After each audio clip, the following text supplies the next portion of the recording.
All right, ladies and gentlemen, this is Matt and Tucker from Crunchmill, and we're back doing discussion videos the way we started this entire channel, Oh pretty God, much. yeah, our first video on Call of Booty.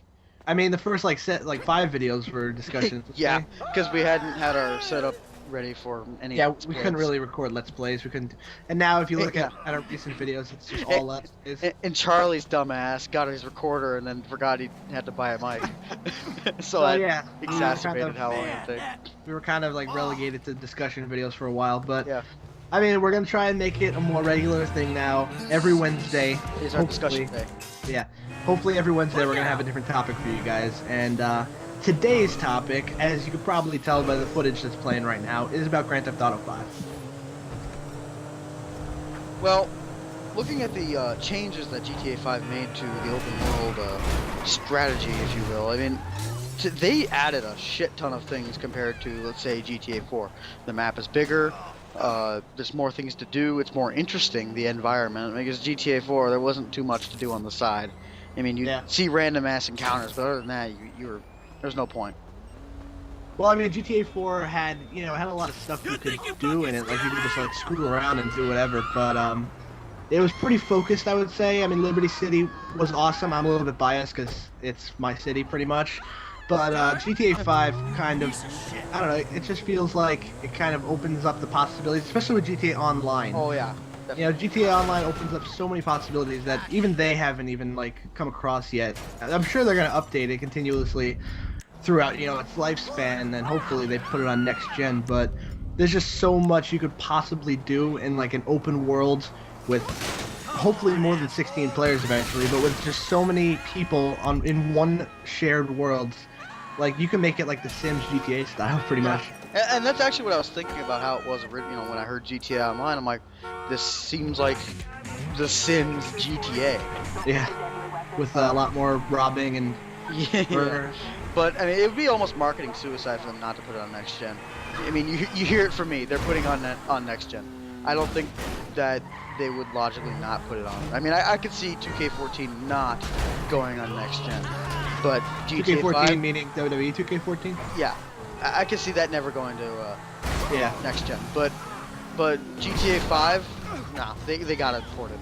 I mean, I know the argument saying that, well, obviously with the new system you don't have as many people who own it as compared to the last gen, where you have, like, I think they sold like 80 million systems or whatever. Yeah.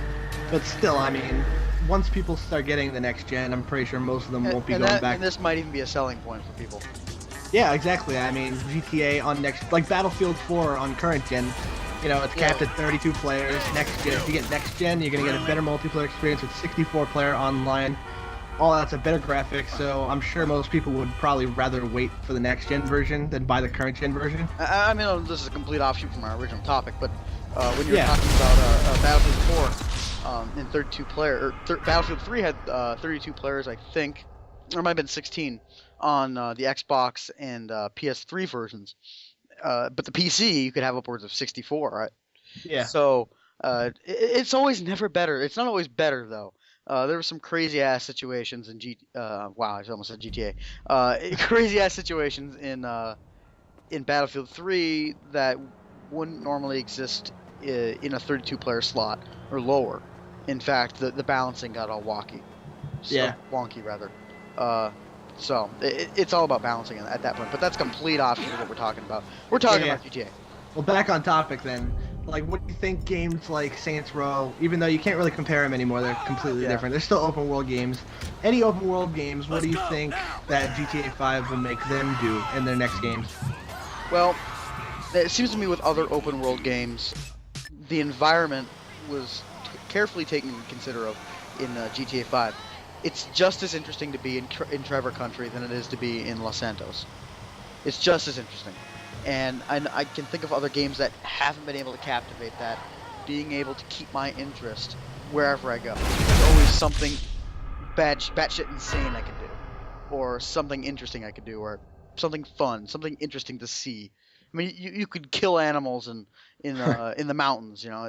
Yeah. It, Well, it brought a lot to the table and things they can do. And in future open world games are going to have to lead off that example. They're going to really have to up what they have to do. it's going to take them longer to develop, and it's going to be harder for them, but they can't just easy cop out things anymore. Open world Yeah. games have definitely, GTA 5 has set the bar for future open Hello, world games. Atomic Blimp Services. Well, How can I help you on today? that point, and I think we should make this our final topic of conversation Of course, right here. sir. I'll get one Well, sent out to the nearest available GTA drop-off 5, point. That would be you know, perfect. it's a Thanks. huge map, works out for but you. do you Goodbye. think that it could ever get to the point where it'll be too big? Because still, if you have to drive from one end of the map to the other, it can be pretty damn long. Yeah, I did notice that a little bit, but it's all about keeping the area interesting. And yeah, there's a big possibility that in the future it could get to where it's too big. But if we think in terms of, let's bring another game, DayZ. It's a 15 kilometer by 15 kilometer map. I'm not quite sure how big GTA 5 is. I know it's not. I don't know. It's not that big. I Yeah. think it's more or less upwards of maybe 5 to 6 kilometers by 5 to 6 kilometers, maybe less. DayZ, when you're in a car or in a vehicle, it's not that big of a deal. On foot though, pain in the ass. Oh yeah, I can imagine. So, even Los Santos is a pain in the ass. as well. I wonder how far, how long it would take for you to walk from like Los Santos to the very top of like Blaine County. Oh, That would be ridiculous. it'd be ridiculous. Probably upwards of about 30 minutes. Really? You think 30 minutes? I was thinking more like an hour. Maybe. Anyway, I mean that's completely off topic, but Yeah.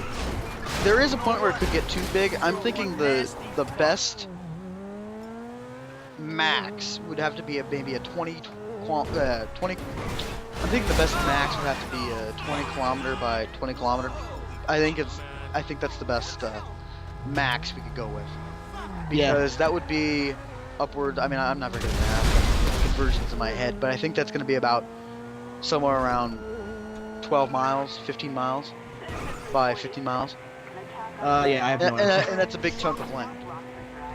Yeah, well, but- that's for GTA. I mean, for a game like Saints Row, at least in Saints Row 4, where you have like superpowers, you can fly everywhere. Yeah, so it's on That's not necessarily a big map at all, really. Steelport in Saints Row 4, it's pretty damn small, especially compared to GTA. And you could fly around that thing, you know, like nobody's business so quickly. So if like Saints Row adopts GTA style map, and they keep that same thing, mind you, because they change their style of game like almost every game. Yeah.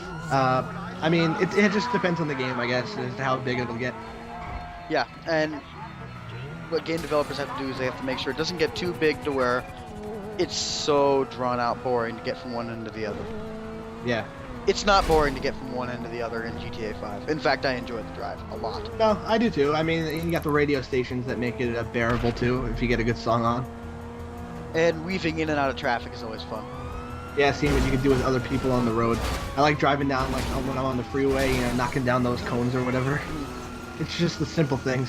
It's the simple things, and that's what's keeping your interest, along with the music, the interesting environment that always is somewhat different, not always the same tree or anything. You know, you're not copying and pasting textures. It doesn't get monotonous like being on a real road.